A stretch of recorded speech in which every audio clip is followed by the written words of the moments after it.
কবিগুরু আমাদের শিখিয়েছেন, হেমর তীর্থ পূর্ণ চিত্তে জাগরে ধীরে, এই ভারতের মহামানবের সাগর তীরে। কাজে এই সংস্কৃতিকেই আমরা রক্ষা করে চলব, এটাই আমাদের রক্ষা কবচ। আমি আজকের দিনে যারা এসছেন, বিশেষ করে সব বিশিষ্ট মানুষদের, এবং যারা ভয় পেয়েছেন তাদের আমি বলবো, আমি কিন্তু কাউকে রিকোয়েস্ট করা পছন্দ করি না। যার ইচ্ছে হবে মানসিকভাবে, নীতিগতভাবে, তারা নিজেদের মাটির টানে, শিকড়ের টানে তারা একত্রিত হবে, এটা আমি বিশ্বাস রাখি। এবং তাই আমাদের এখানে যারা উপস্থিত হয়েছেন সবাইকে আমি অনেক অনেক প্রণাম, অভিনন্দন জানাচ্ছি। এবং কবিগুরুর এই জন্মদিন দিয়ে আমাদের যাত্রা হলো শুরু। ওগো কর্ণধার, তোমারে করি নমস্কার। রাস্তাই আমাদের রাস্তা দেখাবে। আমি আজকে যে সন্ত্রাস চলছে বাংলার মামাটি মানুষের ওপরে, আমাদের কর্মীদের ওপরে লাগামহীন, বলগাহীন সন্ত্রাস চলছে।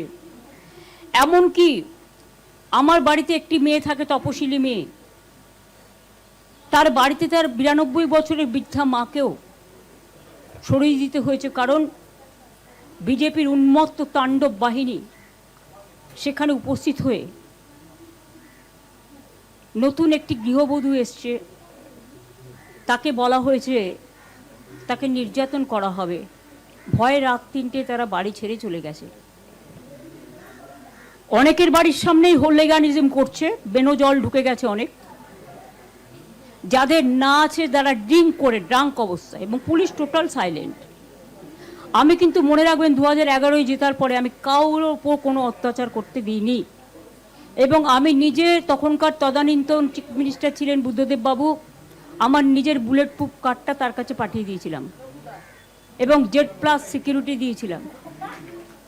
আর ওরা যেদিন থেকে জিতেছে সেই দিন রাত্রি থেকে আমাদের সব সিকিউরিটি উইথড্র করেছে।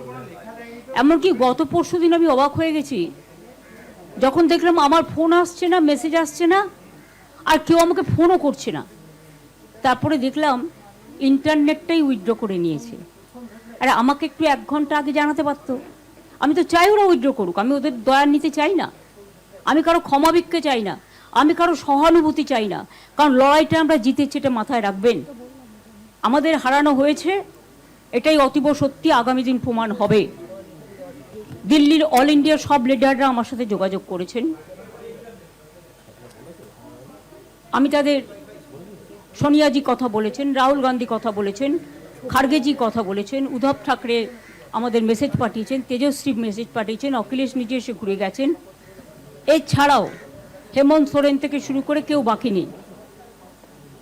কাজে আপনাদের, ইভেন অরবিন্দ বলেছে আমি নিজ জীবনে এত কষ্ট পাইনি যখন আমি নিজেও হেরেছি, এটা হারানো হয়েছে। আমি তাদের সকলকেই মিটিং থেকে কৃতজ্ঞতা জানাই।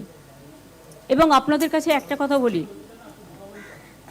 সংখ্যায় হয়তো বেশি লোক এখন পাবেন না, তার কারণ সবার বাড়ি আটকে রেখে দিয়েছে, নয় ভয় দেখাচ্ছে, নয় চুরি করে নিচ্ছে, নয় ডাকাতি করে নিচ্ছে, এমনকি কিছু গুন্ডা বাহিনী। আপনাদের আমি কি বলবো, পরশুদিন মহুয়া মিত্র আমাদের সাংসদ কলকাতা থেকে দিল্লি যাচ্ছিল প্লেনে, সেখানে দেখছে দিল্লিতে যাচ্ছে, কলকাতা থেকে যারা লিগিং করতে এসেছিল তারা ফিরে যাচ্ছে।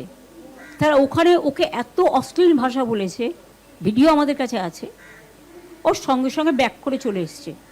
বললো দিদি আমি তর্ক করতে গেলে আমি চাইনি ওদের সাথে কোনো বিতর্কে জড়াতে। আমি বললাম ভালো করেছো, এভিডেন্স কিন্তু আমাদের কাছে সব কিছু আছে, নিশ্চিন্তে থাকুন। আমরা এই লড়াইটা, কল্যাণ আছে, আমি আছি, চন্দ্রিমা আছে, কপিল সিব্বল আমাকে ফোন করেছিল, অভিষেক মনু সিংভি ফোন করেছিলেন, বললেন যা সহযোগিতা করার আমরা করব। প্রশান্ত ভূষণজিও লড়াই করছেন, মেনেকাও আছেন, আমি নিজেও সিনিয়র বার অ্যাসোসিয়েশন, বার কাউন্সিলের লয়ার, বিমানদা আছেন আমাদের খুব সিনিয়র অ্যাডভোকেট, অশোকদা আছেন, আমাদের বৈশা আছে, শুভাশিস আছে, চন্দ্রিমা আছে, অনেকেই আছে। আমাদের লড়াই আমরা করতে জানি, আমরা এটা করে নেব। কিন্তু এখন যেটা আপনাদের আমি বলবো যে এই সিচুয়েশনে যখন চারিদিকে সন্ত্রাসের একটা বজ্র নিঘাত চলছে, বজ্রপাত, সেখানে ভয় না পেয়ে আমি বাংলার যত রাজনৈতিক বিরোধী দল আছেন, তৃণমূল কংগ্রেসে থেকে আমি আবেদন জানাচ্ছি, যদি মনে হয় আবেদনটা গ্রহণযোগ্য করবেন, তা নাহলে করবেন না, এটা আপনাদের অধিকার। কিন্তু আবেদন জানাতে তো কোনো অসুবিধে নেই। সহ সমস্ত ছাত্র সংগঠন, যারা বিজেপির সংগঠনের দ্বারা এসইউসি ছেলেদের আপনারা দেখেছেন, ছেলে মেয়েদের কলকাতা ইউনিভার্সিটিতে কিভাবে মারা হয়েছে, সহ সমস্ত স্টুডেন্ট ইউনিট, ছাত্র যৌবন, এনজিও, বিজনেসম্যানরা করবে না, বিকজ তাদের ইন্টারেস্ট আছে, ভেস্টেড ইন্টারেস্ট আছে, কিন্তু সাধারণ মানুষ আসবেন। তাদের সবাইকে নিয়ে আমি বলবো জোট বাঁধুন। আমরা সবাই চাই একটা যৌথ প্ল্যাটফর্ম তৈরি হোক, যে প্ল্যাটফর্মে অল পলিটিক্যাল পার্টি যারা বিজেপির এগেনস্টে, এমনকি আপনারা যদি বলেন লেফটিস্ট, আমার কোনো ইগো নেই, আমি সবাইকে নিয়েই চলতে চাই।